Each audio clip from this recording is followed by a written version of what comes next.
Uh,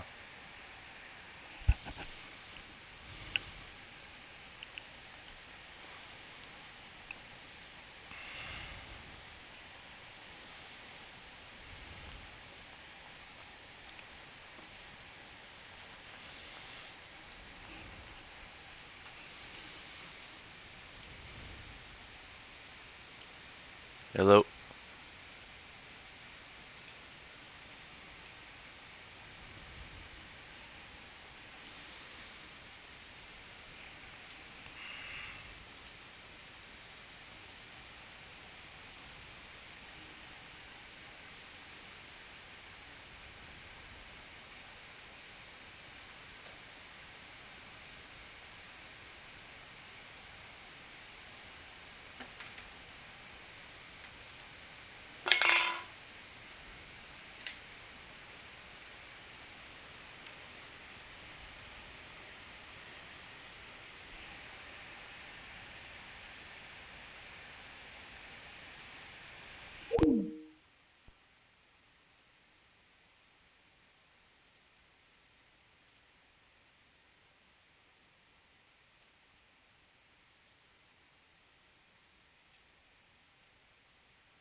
Hello. Hi, how are you? Hi, how's it going? Pretty good, pretty good. I see that it is 2:15. Um, so Yeah, I have to so hop. I saw that you joined. I'm just gonna hop right off. I'll be right back in 15 minutes. Does that work with you? sure. Nechama sent two links, one code walkthrough and one process walkthrough. I don't know if that's supposed to be two different people or just you or It's a good question. I only got one. Let me yeah, I got one for 11 to 11:15 and then another one for 11:15 to 11:15 my time. Um yeah, so I got two. Um and I guess I got the link for the code. I got the link for the code walkthrough. Uh, so I'll hop off. I'll be right back at 2:15, Okay. where my setup is just a little bit more appropriate for the Okay. code walkthrough. All right, no problem. All right, awesome. Bye. Thank you.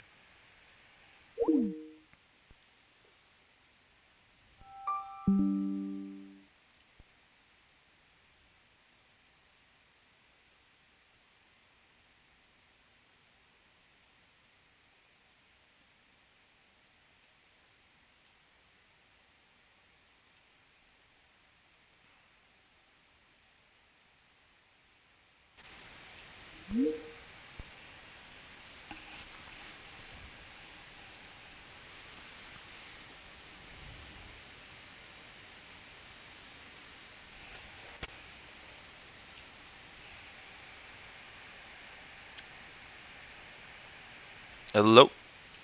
Oh, hello. Okay, great. Hi. I Sorry, thought I thought everyone was in a meeting. I think I was on the other meeting, but I thought I pressed on this process walkthrough. I didn't know there was two meetings at first. I thought it was a duplicate. No, apologies for the confusion. I just wanted to run through like the flow chart of our process, like what it is now and what we want it to be, and then we would, meet with Mendel, who did the updates, who built out the original process and then take it from there. See what updates need to be done. But I think Jim got lost. That's the only one. He's probably joined the next one, so I'll ask him to join here. Just some introductions here. We have Jim that's going to join, who's our tech lead. I'm the project manager for SPSCS, and Shauna's our lead developer. Gotcha. Okay. We're very excited to have you on board. Same. I'm very excited to join. Let me pull out this Lucidchart and I'll share with everyone. Let me just, you shared it with me, right? That the one? Yeah, I'll post it in the chat.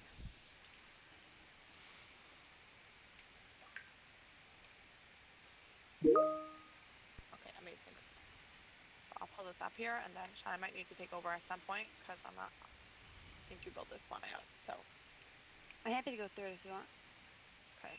If you don't mind, Sean, I'm going to hand it over to you. I'll just give a tiny bit of the background of what we do here, and what this update is that we're working on now. So SPSCS manages Medicaid applications for different MLTCs, which are similar to HMOs, different agencies that need to get their members enrolled in Medicaid. They make the referrals, they pay for the application.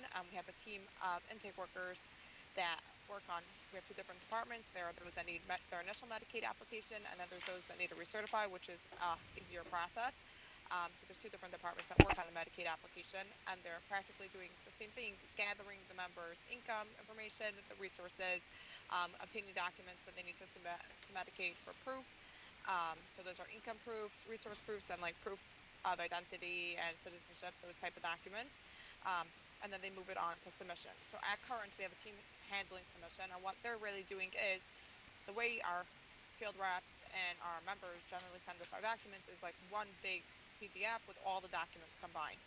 The issue with that is that we need to confirm that there's everything there. That's one issue, and we have to break it apart. The second issue is that Medicaid has, certain codes that they like the documents to be tagged with for electronic submissions, which means that we have to break them down into separate records and associate them with the right IDs.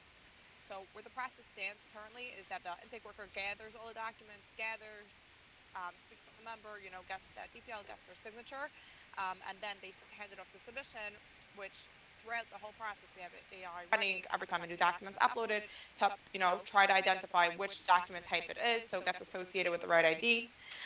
If there are documents that it couldn't successfully, break apart or read, it would just mark them as unsuccessful. And then the submission team, their job is really going through everything and making sure, the incomes and resources match what documents that we have. So the way the incomes and resources got created is when we initially built out this process, we took away that piece from the intake worker. Instead of them having to review the documents and put in the incomes and resources, we figured that the AI process, while it's checking out each document, okay, this is a bank statement, just take the account number, take the institution, take the amount, create a resource record. Ended up being a lot more complicated than we thought because there could be multiple documents that are for the same proof that don't match 100%. Let's say you have a Social Security awards letter, and then you have a bank statement that has the Social Security direct deposited. They don't always match. So what we wanted to do is go back to the original way that we had it, that the intake worker would input the incomes and resources with approximate values. It doesn't need to be 100% perfect, but at least we'd have some baseline for the AI process to run. If we know exactly which incomes and resources the member listed they have, we would just update the amounts for those specific incomes and resources, continue splitting the documents as we've been doing all along, and then, hopefully remove the submitter step, which we have a team of 15 people splitting out documents and confirming that everything's correct. Okay. Right, that's the main change that we are going to add over here, is updating the income and resource part of the process, because it ended up being a bigger headache on the submitters to have to go and review all the incomes and resources that AI created and then confirm if they were correct income or resources. Sometimes there was duplicates. If there was two different proofs of the same thing, one of them could have been old, there could have been discrepancies and things like that. So they had to really review every income and resource well. So that's the part that we want to do away with now, on the submitter end. You want to do away with with the submitter needing to review incomes and resources after AI runs. We don't want anyone to need to review it. So what we want to happen now is, I'll just share the. So do you guess want I'll to switch that process also with an AI engine and AI workflow? So we're gonna just add it to the current process, I think. And basically it's gonna go on to the intake worker to set which income and resources the member has, and AI will only update those incomes and resources. The intake worker will create the income and resources with some rough detail, and AI will come find the related document for each income and resource type and then go and update the income and resources that the intake worker confirmed that the member had. And any document the AI finds that doesn't match to any of those incomes and resources, it will still split it out, but it's not going to be something we're going to submit to Medicaid. So basically, we're putting it now on the intake worker that they're going to have to confirm all of the income and resource types that the member has So with isn't when that they're why? initially outreaching the member. Yes, sorry for cutting you off. I just want to Yeah. understand it more. Um, the intake worker, that's not the one that you want to do away with. You said the submit. No, so right, so there's two different parts of the process. First, the intake worker does the initial outreach. They reach out to the member, tell them they're trying to work on an application for them, and they need to confirm their information, their demographics, their on that initial phone call when they speak to the member, they also could confirm their income and resources that the member has. They'll ask them exactly, which incomes and resources they have. They'll also need to request documents from the member on that phone call. Then once it's past that point, it's then when it went to the submitter who would actually prepare the application to be submitted. That's why they're called the submitter, because they worked on the application to get everything in the format that we need it to be in order to submit it electronically to Medicaid, map the documents to the correct IDs that Medicaid needs to receive them with, split out each document because the members usually they're using fax or sometimes maybe it's email, but they're sending in one full one upload with all their documents, their identity documents, their resource, their incomes, all their documents. It's all joined together in one PDF. So the submitter would have to go break it out, things like that. So that's where AI came in. Currently, the current part of the process where AI breaks out the documents, that's going to remain the same because that already took a big lift off the submitters that they don't have to receive every PDF separately and re-upload it to a different table. So that part of the process is going to stay the same. It's mainly the income and resource part that AI wasn't doing a perfect job at and still needed the submitter to review it after the fact, right? So that's where we're putting that job on the intake worker instead before AI runs to create like sort of the placeholders, the income and resource placeholders, and then AI will only run on those incomes. So the main change is that previously AI would loop through the documents. Here I'll just start from the beginning. What the current process was, AI would search all documents that require parsing. It would loop through all the documents not parsed, and either it would be able to parse them successfully, which is a part of the process we care about for this purpose. It would create a document repo, which is saving the document that's split out now per document type, right? Into a different table called document repo, and then for each document, it would check if it's an income or resource type of document, and then it would go if the income or resource already existed, because the intake worker might have put it in or something like that previously, then it would update that income or resource and link the document. If the income or resource did not exist, it would create an income or resource. So this is the part of the process where we want to change, that the beginning is going to remain pretty much the same. Small changes like the starting point is going to come from a different application status, just small changes like that. But the main change in this process is that now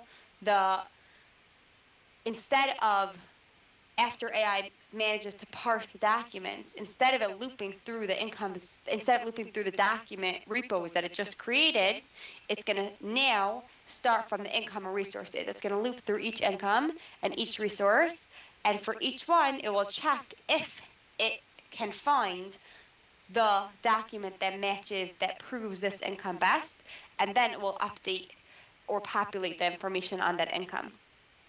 So it's not creating any new incomes or any new resources. They're all going to already be there without the data fully filled out without the detail populated, and AI will populate it, will find the correct document to link to that income based off of, we'll discuss in a minute what, there's going to be different priorities of documents if they have two, and it will populate the income and resource information from that, and then it will set that income if AI validation was successful or not. AI validation would be not considered successful if either it didn't find any document repo that related to that, or if the information that the intake worker inputted, which is going to be like the estimated amount and the estimated institution name, things like that, if they are very different from what we actually see on the document, that's going to be something that we're going to have to put back into the intake worker to re-review and say, like, you wrote that it's going to be $5,000 income, and here we see $200. What's the discrepancy from? And they'll then have to update the income placeholder so AI can run again. That's the basics of this update. One thing that we're going to have to take into account is we have a priority table. I think we created it already, Nechama. I don't know if it's populated or not. The priority It is table. populated. Yeah. So it's basically Okay, a so- validation layer and a re-retrieval system. Like, Right. okay. The priority table is going to be basically just setting which document repo is going to take precedence over others for each income type. Meaning, let's say for a Social Security income, there could be a bank statement which lists the direct deposit of that Social Security and a Social Security awards letter. So which one should AI use to populate that income? Then there will be also cases where they have two different proofs of the same income or resource type, and the dates on the proofs will be used to determine which one should take precedence over the other one. There's certain income types, certain proofs where we don't want date to take precedence. There's certain proofs where we do want dates to take precedence. So we built out the rules in that table, and that's what AI will use to be able to link it. I think that was the basics of the update. Chama, let me know if you want us to go through the full step-by-step process more. It looks like I think our meeting is pretty much over here. Yeah, so I think just that's a basic overview, like the changes that are going to be coming down. We want to use the document, mapping table to choose the document of highest priority. We only want to use applications that are in specific statuses, and then the real big change is not creating incomes or resources. We're going to be just updating the information. So I think we are ready on a high level to go through the code, or else, Mr. Shapiro, if you have any questions you want to discuss, we can go through that first. I did build out a basic ARD of the tables, just as Shannon was going through the Lucidchart, which I'll share also after the call, and with a brief description of what each table is, because there's a lot of different tables that we discussed. Yeah, sure. I mean, I have a high level, overview of everything here. So yeah, I'd love to get into the nitty gritty details. Okay, great. So let's just hop over to the next meeting with Mendel, who will walk us through the code, Okay. and I'll share these Lucidcharts with you after this meeting, and then we'll sync up and go through the tickets and all that. Okay. All right. Sounds good. Amazing. Thank you.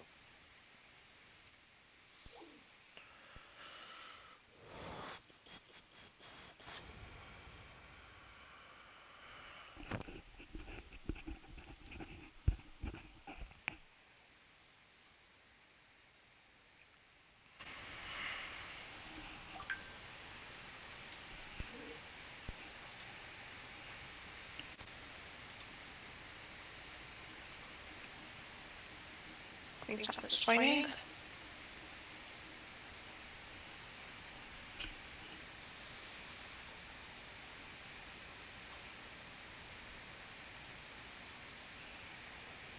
Okay. Yeah, hi. How are you? Hi. Good. Good. Okay. Okay, Mr. Fordwest, we have Mr. Shapiro on the phone here, who's a consultant that's going to be helping us out with the AI updates for the SPSCS automation submission piece.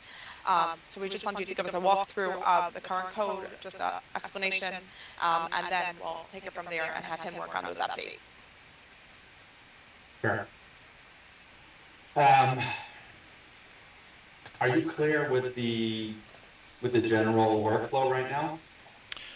Very high level understanding. But yeah, we went over it. Okay, so you're going to work on this code base, is that it?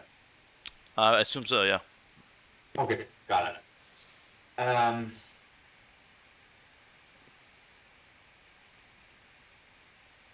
Okay. Because I know Mr. Supervisor gave Jim a brief walkthrough and all that, but I know there's a lot of work on your plate on the other end, so I think we're gonna try to, business is pushing hard for this, so we're gonna have Mr. Shapiro work on these updates. Percent. That's good.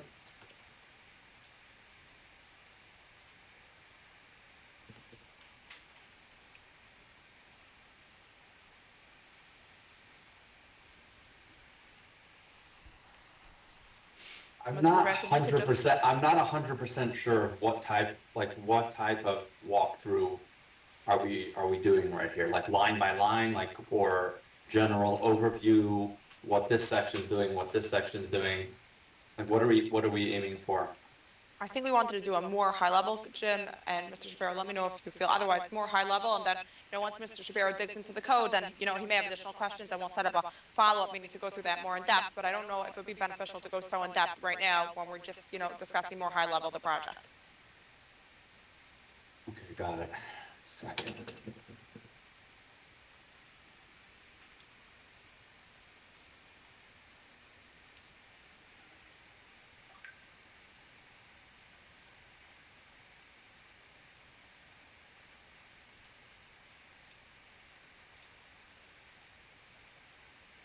All right, I'm gonna go ahead and share screen, and it's a lot, so I don't really know how I'm gonna, but we'll try. Okay, let's get started. If we have to, at some point just break and take it up, Yeah, look, throughout later. if you feel like, okay, like that's enough, like if in 3 minutes from now you're like, okay, like I think we need to like take a step back, then just let me know. Okay. How many microservices like you guys running on this? I guess this project. Okay, so this one specifically is quite small, relatively. It's a code base which houses just one Lambda call. Just one what? Just one Lambda. Lambda. This is deployed right now in AWS, and it's being triggered, I think maybe every half hour or so. So this whole project that we're working on is going to be enclosed inside of one repo that you guys are working on? Right now it is. What's the future plans? I guess you'll, take it from there. Okay. Yeah, but right now it's in one repo, and it's one Lambda. Okay. The Lambdas run every 15 minutes, which means there's enough time for it all to run in one Lambda, right? It just gives you an idea of how much data is actually going on. It's not like a crazy amount. What happens over here on a high level, I'm just going to start you off on line 31.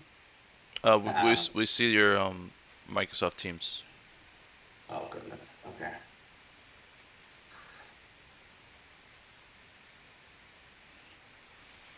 Yeah, I changed it. I changed the screen that the code was on without changing which one I was sharing. So thank you for that.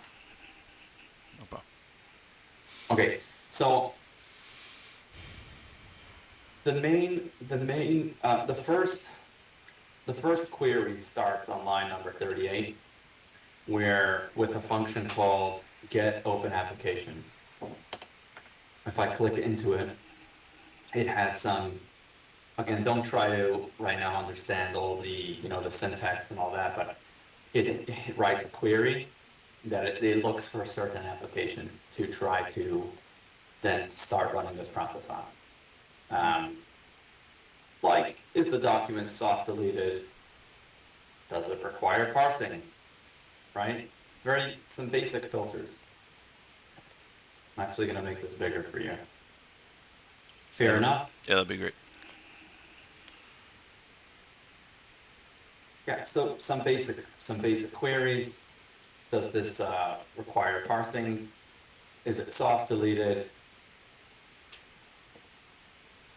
And a few other ones. And what type of database setup you guys using? All inside AWS? So this one is actually talking to QuickBase. Have you yet seen QuickBase at all? No. No, okay. I'm sure Jim could show you around, or Mrs. Osterreich could show you around.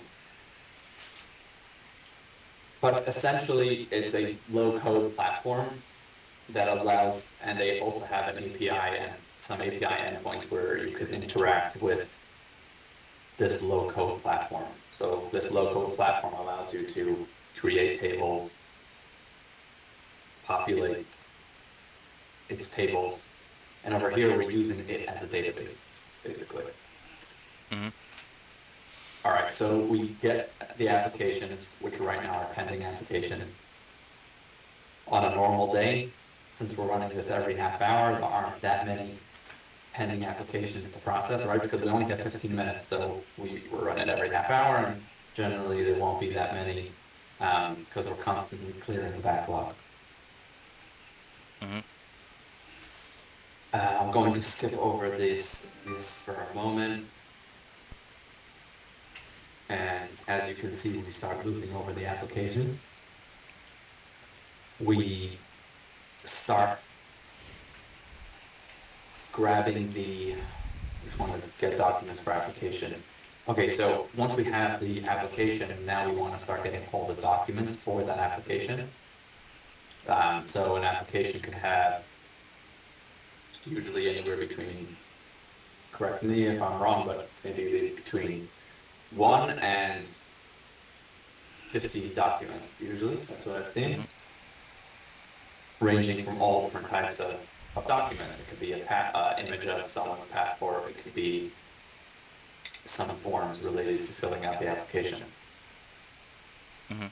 Now, a lot of what this process is doing is trying to sort out and add labels to these documents, because we have intake workers which will, let's say, gather, again, anywhere between 1 and 50 documents from someone which is applying for Medicaid. They'll scan it all in, and I don't know how they do it exactly, but somehow on this end it ends up in a single PDF, let's say, 50 pages, with a whole bunch of different documents on the same large PDF. And what we're trying to do over here is we grab the applications that are open, we then fetch those documents that are part of the applications, and now we're trying to add labels to each one of these documents.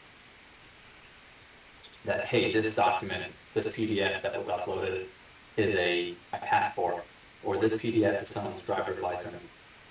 This helps the team understand, number one, it allows us, in our own AI process, it allows us to extract data from it. Who does that labeling? The AI does it? Yeah, we're doing it here in this repo.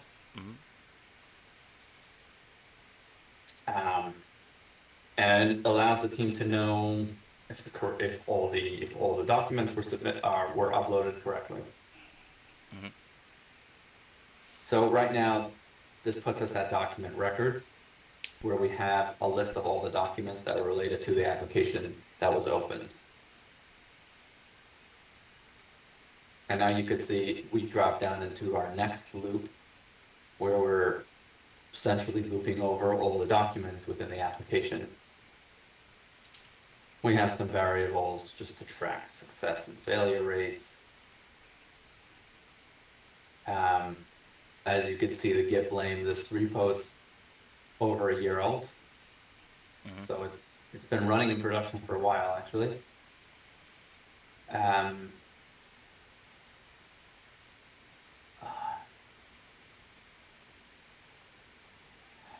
We do some document pre-processing before we're going to send it to the AI. We need to make sure that the document is there in the database. We need to make sure that we can read it. and things like that. Is there We need to any actually flex. is there any errors that occur? I know because they said that there could be a whole PDF with many different documents. So is there a pre-processing layer that is also making sure that it parses it correctly? So if there's like 3 pages of this statement and it only takes 2 pages, and then adds the third page to the next document, is that also part of it? Not really, no. There, you're talking about like missing pages, right? Like, Well, missing pages and then taking certain pages from certain documents and not parsing it correctly. So could be that it, yeah, that it misses one page and then it takes that page and concats it to another document, let's say, something like that. Because I know that they said that it could be a PDF that's very large with many different yeah, documents. luckily we haven't. Luckily, as far as I'm aware, we haven't had issues where this what we split out was incorrect. Okay. It's not like we're splitting out like every single type of document. Like there, we have a certain like range of documents that we're even trying to split out. But for those documents, if I'm not mistaken, they seem pretty accurate. Mhm. There are, however, some error flags in QuickBase, so that if a document processing does fail for whatever reason, those fields will be updated. In fact, if you follow me to line number 95, we have a function called update fields. It takes in the document record ID. Small little convention thing. For QuickBase, it doesn't have like an ID on the table, it has a record ID, so you're gonna see that all over. It takes in the parsing status, and then it updates it, let's say, to successful. And you'll see in other places, or sorry, over here, it updates it to unsuccessful. You see up over here, let's say updates it to successful. Mhm. So we are tracking like status fields in that way. Okay. Um,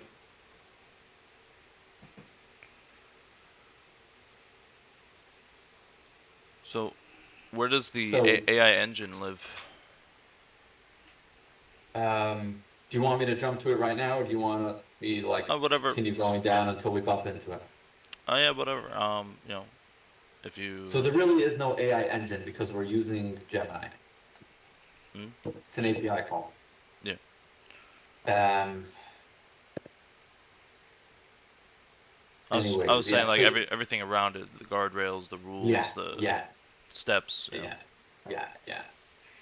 Again, yeah, some basic, just we're running linearly. It's very, this is very like dumb code, you know, we're running from top to bottom, weeding out those files that aren't processed, that can't process correctly, updating them accordingly. You see you have some continues, so like, hey, if not document bytes, like if like there's a file there and there's no document, like it's not an actual like valid file, like sometimes we've had in the past just corrupted files or locked PDFs, for example. Mm. So we'll just basically update that document and continue looping over all the other documents that are related to the applicant.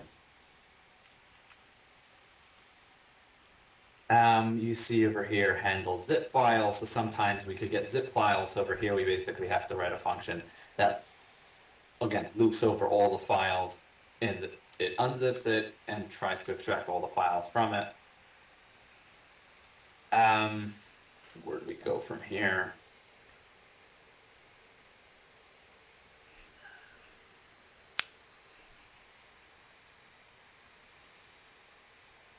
Okay. Over here, you wanted to know where some of the AI stuff is. Let's say so. Over here is your first bit. Render prompt. Over here, we're basically putting together the prompt that will be then passed into the AI. So it has SPSCS specific prompt. Click on it, or it's over here. Probably familiar with this type of thing. We have a prompts.py file. Mm-hmm. We pass in document types and attributes. document types and attributes are basically what types of documents we're telling the AI to tell us what document it is, but we have a list. Choose from this list. Keeps it very narrow and accurate. And if it doesn't know, if it doesn't match one of those lists, so then it says it doesn't know and it marks it for manual review. Related parties, it passes in, let's say, all the related parties that we have on the application. So let's say if there's a spouse that's on the application, husband and wife, then we'll pass in both husband and wife names, and then in our AI response, we'll get, it will tell us if both of those names are on the document. Let's say it's a bank statement, it will tell us if both of those names are on the bank statement. And like that, will give us details such as if it's a joint account, things like that. We also pass in a total pages variable, which basically just, we're telling the AI how many pages are in this document. And we know how many pages are in the document from, just like simple PDF readers and things like that. PDF reading packages. So no AI in that. We're just literally reading the file content, and we tell the AI how many pages are in the document. And like this again, we found that it helps us get more accurate results. Will there be any work on the front end at all for this project, or mostly just the back end? Mrs. Ostracker, you can, if I'm not mistaken, it's just back end. Yeah, just back end this process update. Because the front end, and I'll just pop it open once you're already here. This is a different QuickBase app, but this is what QuickBase looks like. And you have edit fields, so there are other developers that are handling all this stuff. It's just tables and fields that are moved around in this QuickBase environment. Yeah, so it's just backend. But the intake workers and the submit workers, they don't work through the QuickBase, right? They have their own UI. They work through QuickBase. We built them a workflow within QuickBase. So okay. yeah, it's like a basic workflow. We are moving enterprise, in the near future, but for now it's supporting our needs. QuickBase, that they have basic reports on their dashboards with their workload, and QuickBase does have some automation that you could create. So within those confines we're working currently, and then we have Python scripts that are running for items that are beyond what QuickBase supports. Got it.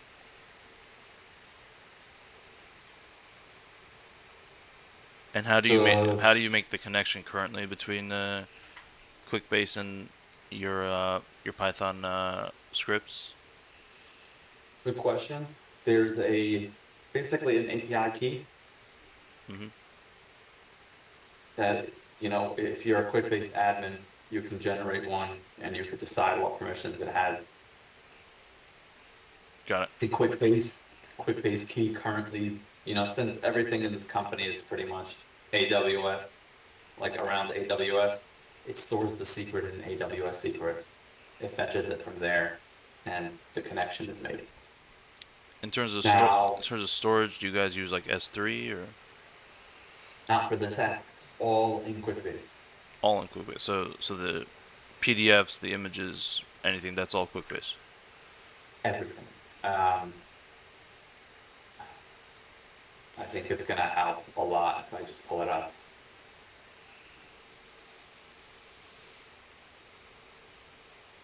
So remember, we were talking about documents, right? Or applications. Mr. Right? You want a case? Yeah, shoot me a link, please. Okay.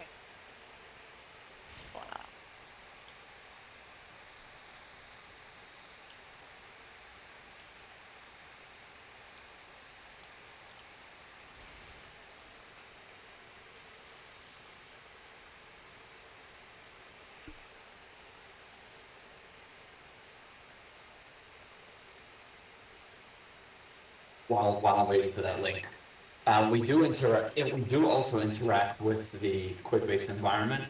A different developer, part of 100 Boulevard, created a package, a bit of an SDK that wraps around their around QuickBase's API, which kind of just standardizes making queries and things like that, because it's very ugly. Mm. Their query language, it's They have like their own really query. They have their own query language. yeah. So like this, you kind of just use this library, which is right here. Oops, let me bring it up. So there's no SQL in this whole project. No, nothing. Wow. Okay. Here, let's say it's just like the QuickBase client package, literally. Okay. And you see it's just coming from an internal repository. You don't need to worry too much about knowing how it works right now, because you can always just literally copy the README into into a local file, and have your LLM just reference it, and it will write the queries that you need. So it's always been pretty good with that. And also just tell it to follow the standard that the repo is already using, and you should be good. So that's an easy part, luckily. It abstracts it all the way. Yeah, anyways, so we're back here. 1 second, you sent me a link. Where do in the chat, is that it? Okay, I see. We'll just go quickly back to QuickBase so you can see, you were asking where the file's stored.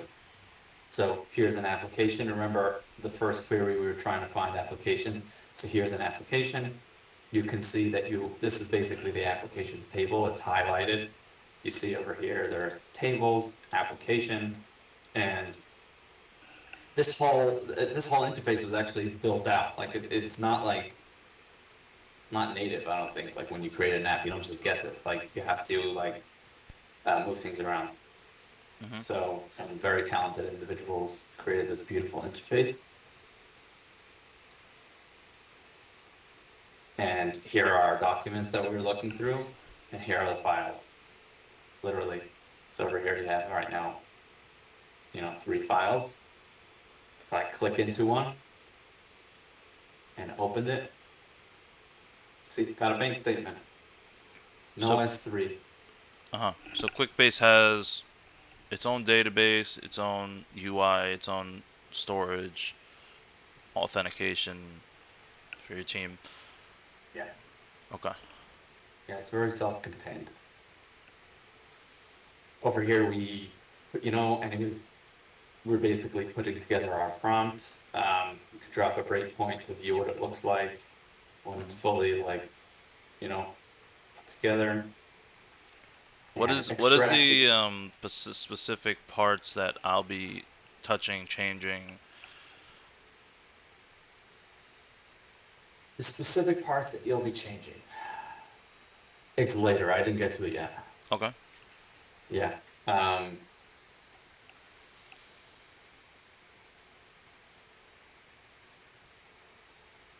Everything that we discussed right now is we're just reading the documents. Then we extract the documents into sub-documents. You, let's say, have one page that's 50 pages. It then splits into 6 pages, 6 sub-documents, leading back to its parent. If you'll see, let's say over here, we have 3 main pages, but it actually split out into 8 pages. Three main documents that split it, Yeah. And you could see some statuses. You see document parsing status was successful. I don't know what happened to this one. Maybe it was added later. So it never, we never picked it up yet. So in this case, I'm seeing basically 2 documents that split into 8. You could see the document type. They all have different, it splits it and then labels it. Medicare card, Social Security card, U.S. birth certificate. It doesn't say over here which one it is.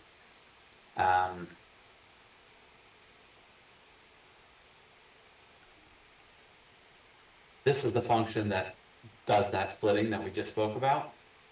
It passes in the file bytes, it passes in the prompt, the loaded prompt, and we get a JSON response.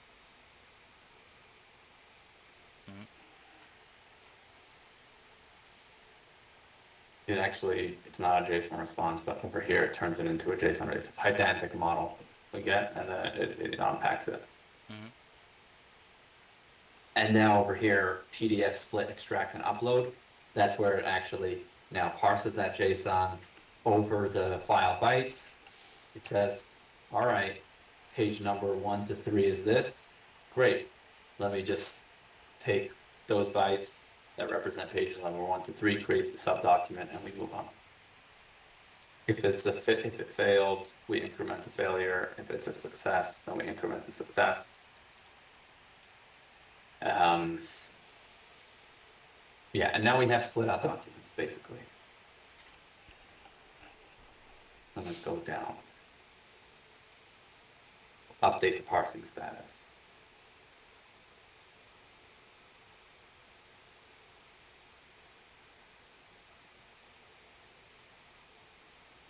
Now I'm trying to find that function, which, if you remember, Jim, when I went through it with you, trying to get to that function where it actually starts like extracting the data into resources and incomes. Okay, so everything that we went through was just extracting the documents. Now we're starting to actually extract data from the documents in this next step. And that's the part that you're going to be working with, because we extract the data from the document, and then we want to do stuff with this data. So, for example, if we got a bank statement, we want to then create this bank statement represents, let's say, a bank, Bank of America. So then we would want to create and add this bank record to the applicant's file. And that's where the complexities come in. I'm not sure how much you've dug into the complexities of that, but I guess that's what would be the ticket, right? So from what I'm understanding with like what I'll be implementing here is kind of a validation layer. After we parse the docs, after we extract the info, going back and validating that with the original information. That I may be a little confused on the steps of. So No, you're actually onto something. Yeah, go ahead. When you say original information, you mean probably what the intake worker. yeah, Right. that is the change, 100%. Mr. Fruitafez, I don't know if you remember when we rolled this out.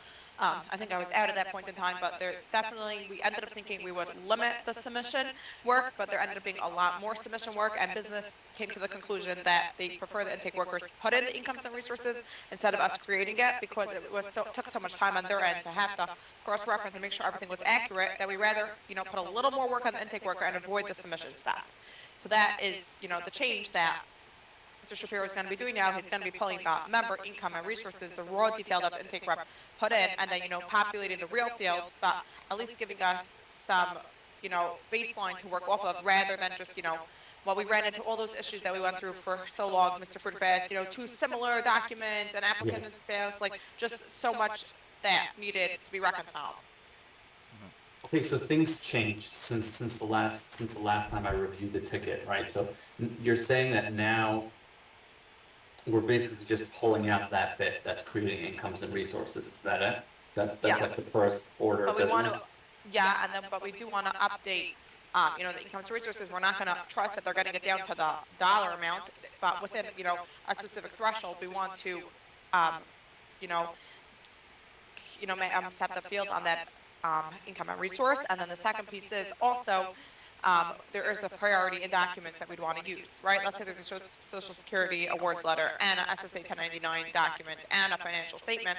We want to take the most recent one. That's the first piece that we need. The second piece is, we don't want to use financial statements if we have a better document. So we built out a income document type priority table, which, says for a Social Security card, we want to take the one with the best date besides for a financial statement, and we want to take, if they both have the same date, we'd want to take the Social Security awards letter before the SSA 1099, something like that.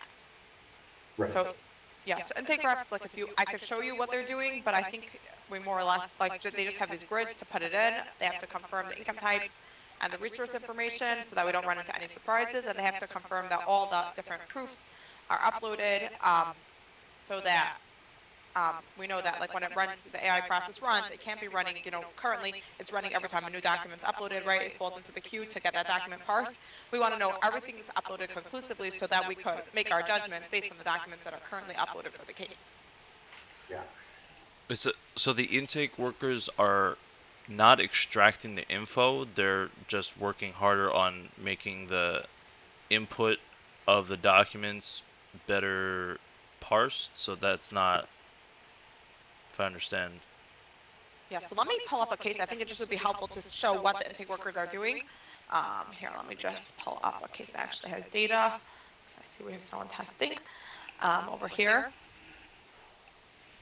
Okay, so here's what the intake their form actually looks like. They have the member info on top, which, we get from the plan, so usually they don't need to update any of it, but we want to have it here in case the member says, like, oh, my spouse is applying, not applying, because that's important for us to know. We need to get the spouse's documents, incomes, resources, all that detail. So here they would just click off what income types they have. Our intake reps are not necessarily so capable. If we wouldn't have a field for each income type, they not necessarily would check it off. That's why we want to break it down for them. And then they have these grids. When this report's in edit mode, then they could just, add detail straight from here. Take a second to go into edit mode, but they'd have to, they could put in different incomes, put in detail here. Then the next tab, they put in the resource information. Okay, I filled in something that needed to be filled out. So then they have the different types of accounts. This is still being tested, so it looks like it's finding like a longer grid. They would put in the grid here. And then the last step is that they'd have to, click off that they uploaded a proof of identity, a proof of citizenship, a proof of address, and then we would also show them missing information, across all tabs if these fields weren't populated, and they wouldn't be able to put into the status that we're going to be pulling on this, to, know that the application is ready to be processed. Once they finish, inputting this all this information, then they can move the application into the status of begin submission validation, but we would block them in the event any of these fields weren't populated, either yes, no, we need to know one way or the other, and there has to be a corresponding income. Yeah, and is this the new flow right now, or is this still the old flow?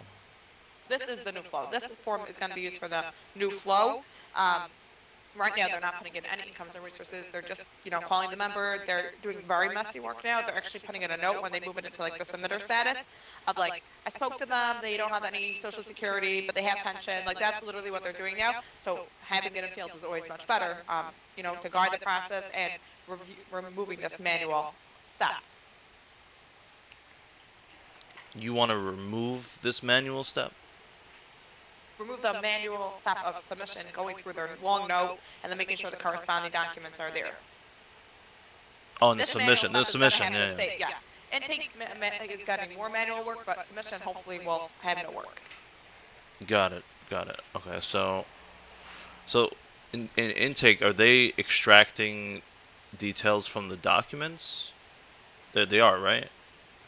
So at times they are. If, like, let's say, they can't get the information from the member says, like, oh, I emailed you all my documents, just, deal with that, or field goes down, then they'll extract it from the documents. Otherwise, they get on the call with the member, they said, like, hi, could you tell me which incomes you have? We want to submit your application for you. And the member will say, okay, I have Social Security, and I get pension as well. And then he'll say, okay, can you send us those documents? Here's my email address.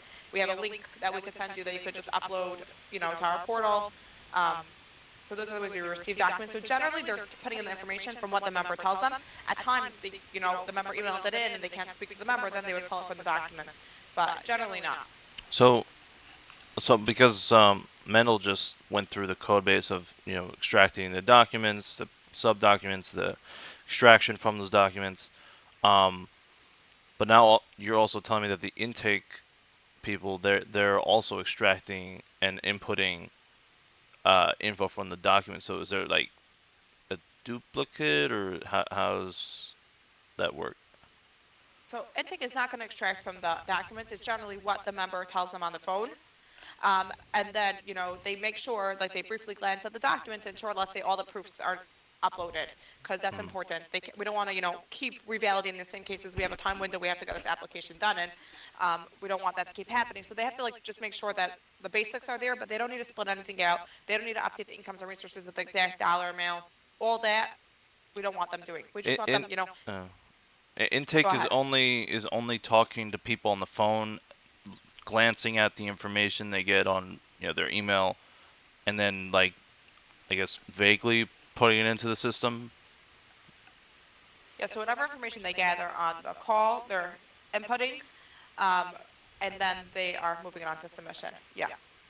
So right now, they're not putting in any of the income and resource records. What they're doing is like when they put in an activity to move it on to, the submissions team's dashboard, they would say like, oh, I confirmed with him he has Social Security and pension, and he is homeless. I don't know. They'll write something like that.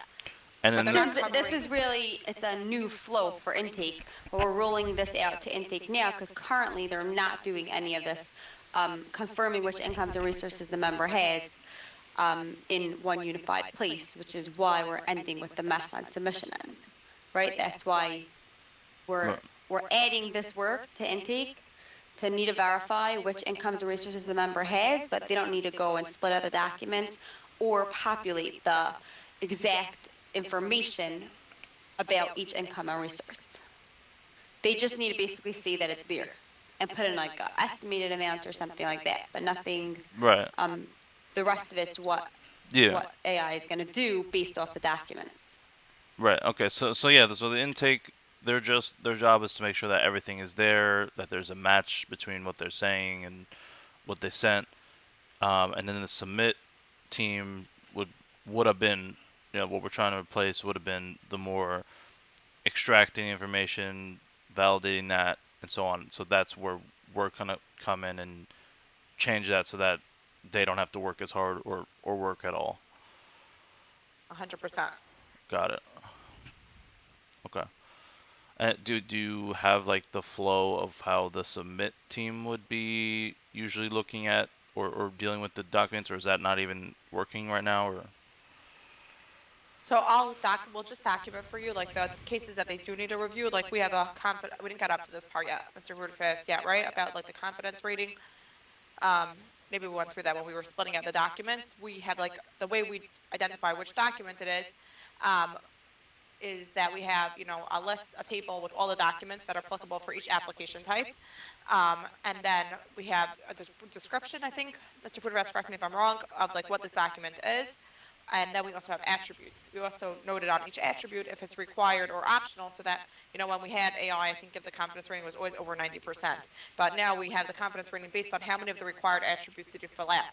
And then the submission team knows that they have to look at those that have a low confidence rating, or any income or resource document that doesn't have an income or wasn't able to create an income or resource.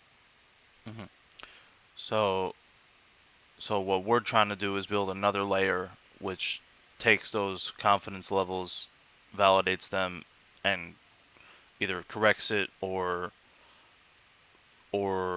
just says that it's enough, right? Or it validates that it's good, right? Yeah, so the income and resource is really the biggest reconciliation they're dealing with now. Checking that everything was accounted for, duplicates, similar amounts, like it gets very messy. The low confidence rating, we're working on, just updating the attributes and descriptions to try to make that more accurate. I don't know if we'll ever be able to avoid, let's say, a document was, one thing that we are changing, like just within the QuickBase end, is that if we have all the necessary proofs, and even if a document doesn't have a high confidence rating, we could just disregard. If you sent in 2 proof of addresses and one of them's a low confidence rating, we're just going to submit without it. Now, everything that's low goes to the submission team, so that's going to impact that part of it. Like, hopefully we won't have that many cases going for low confidence ratings. And if there are still low confidence ratings, I don't know, maybe we could, correct the prompts, put in more data to help us map them better. But the incomes and resources are really the biggest headache because they have to open up all the records and then cross-reference and delete. So that is going to be a huge lift. Got it. Okay. And I'm still not understanding exactly how this is solving the issue again. Remind me.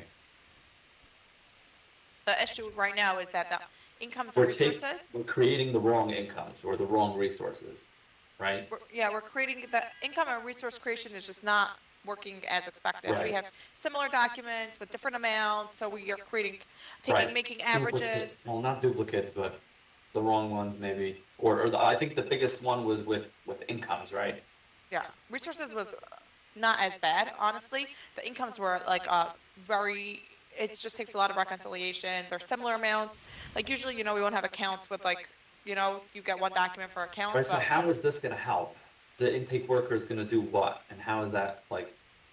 So the intake rep is going to get the approximate amount, the institution, right?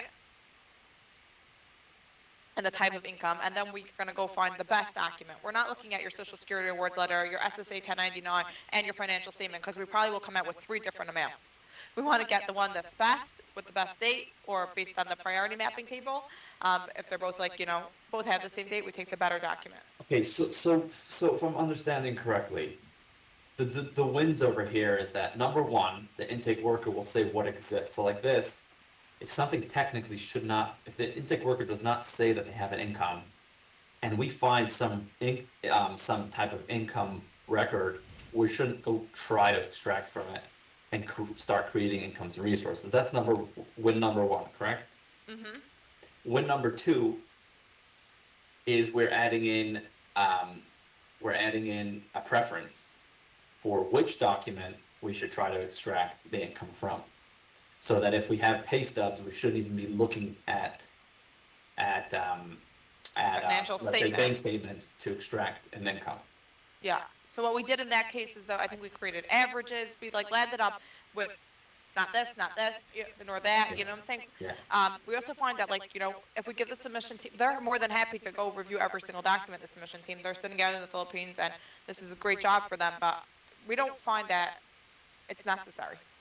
All their cross-referencing and all that. So as long as we're pretty confident in the process, they would, they're reviewing every single document, even the ones with high confidence ratings. Like, we want to just remove the whole step, because the more we leave it on their plate, the more time they spend looking at them and not really doing too much work, but more reconciling and just busy work. So Gavi, if I could try to simplify things a drop. Right now, like you said, we're starting at the top. We're grabbing all these documents. We split it out. Splitting is fine so far, if I'm not mistaken. We grab these documents and we see, okay, now what could we try to create? Because in QuickBase, they want to know all the accounts that are related to, all the bank accounts that are related to this applicant. They also want to know all the incomes that are related to this applicant. And it's in an incomes and resources table. Resources is bank accounts, institutions. Incomes are incomes. We're trying to create this. So but there was a big issue where creating incomes could get very complicated. So it wasn't so much that like a confidence in the actual OCRing, like, hey, it said the document clearly says 100, why does it say 200 type of confidence. It was a confidence issue of, it was taking the income from one document when it should have really come from another one. Mm-hmm. So by the intake worker saying that this person has this income or doesn't have an income, it would allow us to not even process a lot of these documents and try to extract incomes and resources, number one. Number two, by having a tiered system for which, depending on the application, we will, or maybe even across the board, we will try to extract the income from one type of document over another type of document. It will allow us to extract better results, because many times pay stubs will have more accurate information than um, than um, than bank statements. A drop of background, bank statements, it could be very inordered. Sometimes someone has overtime and they'll randomly get a check for $2,000 from 3 months ago. And if you're trying to OCR that data and actually create an income from it, it's not true. Like, you don't know really what happened in the back end. So from bank statements is very unreliable for most income types. And most income types, certain ones it works fine, but most of them it doesn't. So like this, the like this, we'll have a hierarchical structure of what we're trying to extract from and what we're not, and like that, should help improve things. Okay, and those are the two main changes. Is there anything else in the flow that's in terms of a high level that we want to change and make better? So the other part is, I think, just also only doing specific cases. Once we confirm that everything is uploaded, that will make it also more accurate. And then once these pieces are squared away, we're gonna confirm that, I have QuickBase developers now reviewing the confidence ratings, looking at documents that are being flagged, and we'll see if we could, improve that. Gotcha. Okay. Okay. So right now in the code base, a lot of these processes, they're not, they don't exist, right? Right. Right. Okay. The way it seems like to me so far is that it should be, it's mainly going to be a few flags, correct? A few, you might not need to start reading from another table, or maybe not even. Maybe you might need to add another field that you want to start reading from. Yep. We have And to pull the incomes resources in, and this priority table we have to pull in, right? right, but the priority table. So when I say you might yes, you might not, because again, we're reading from a lot of these tables already, and if it's related to the priority, then it could bring down the priority also, right? If I'm not mistaken. Okay. Okay. Meaning, if we're already querying the document types, and the document type has a priority on it, a related priority, then you would have that by simply adding in one line to the models, like in our code base, to say, hey, could you please also grab that field, grab its priority. Yeah. And then I guess it's tweaking it to, make sure that it's giving us the results that we want. The whole prompt engineering it so that, it's gets, the document, the data that we want through that, and then if we have a validation layer, then using that or tweaking it in order to make sure the final output is correct. So I would caution against changing the prompts right now too much, because it takes a long time to validate, and there's so many different types of documents that we ingest. And again, this is running in production for a long time. So to tweak the prompt, I would really hold off on that until like it's a must. How would you go about testing? Locally, like you're able to pretty much call the main file. I've used a Jupyter notebook that allows, where I basically set up the environment and then call specific individual functions, or get I've done most of the development in a Jupyter notebook, to be honest.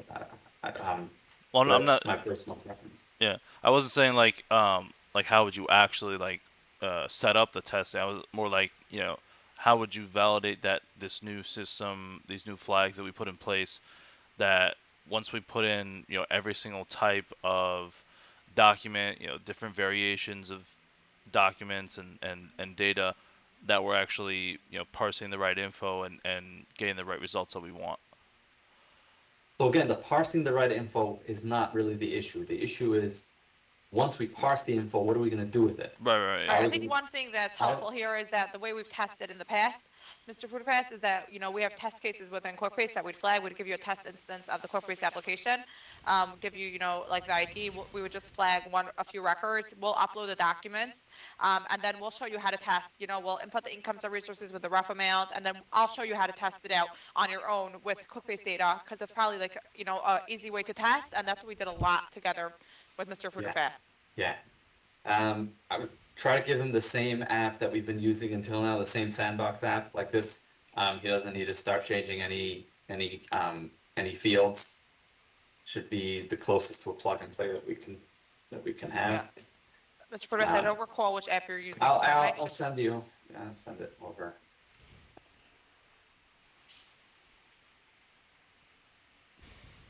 I don't know if we'd be able to do that because all On the these table? fields are new fields created, yeah. But Ooh, that's a I headache. have to add that. That's a headache.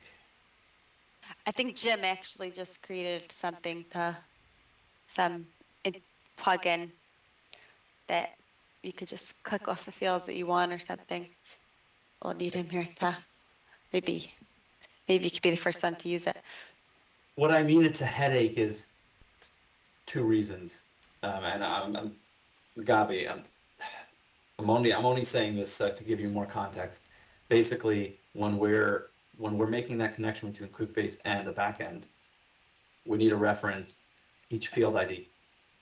And when the apps change, one app has database fields that were created in another app, and it wasn't yet created in this new app. Or typically the workflow is that you have this production app, and then they create a copy of that production app. So the copy right now has everything that the production app has, but over time it starts separating because more and more fields are added to the production app, and it's not being kept up in the sandbox or development app. And so QuickBase sandboxes are not the best. It's like point in time, copy, and with whatever data is there. So definitely challenging for this purpose. Right.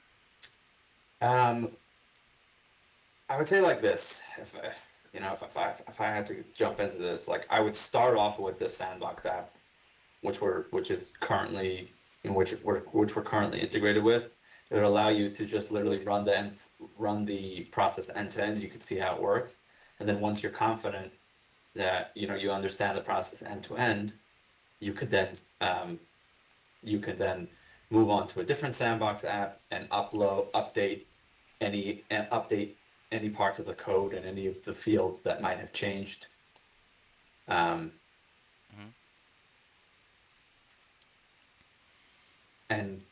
we could meet another time to get more into it when you're actually like in the reads, but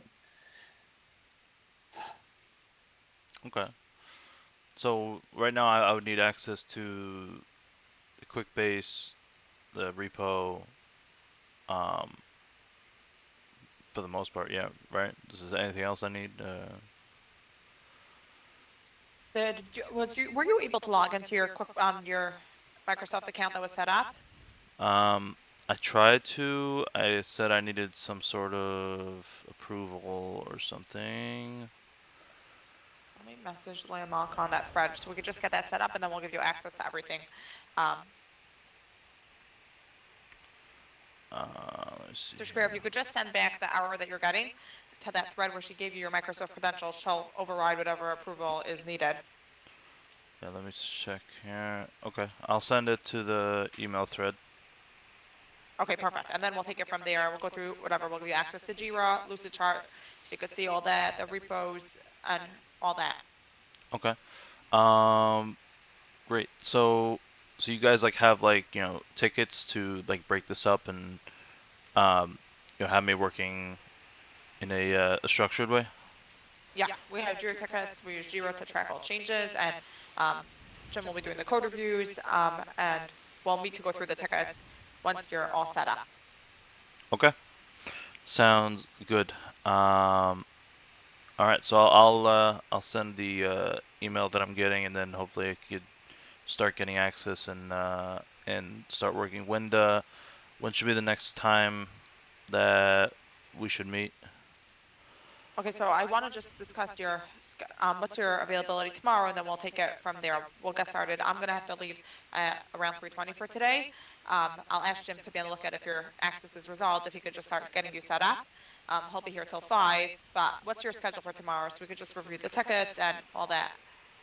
Uh, tomorrow,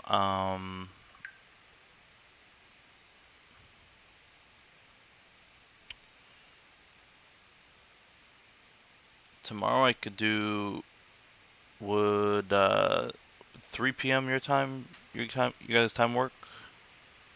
I'm gonna, probably if you have earlier would be better. Mhm. 'Cause you generally only here till 3:30, so I know we're in a time difference. Yeah. We could do same time as today, 2 p.m. your guys' time, if that Okay. works. Yeah, that works. Okay. So I'll have Jim be on the lookout for your access being resolved. He'll set you up, and then we'll meet up tomorrow, go through the tickets, and get you started. Okay. All right, sounds good. Amazing. Thank you so much. All right, guys. I'll see you. Thank you. All right, bye.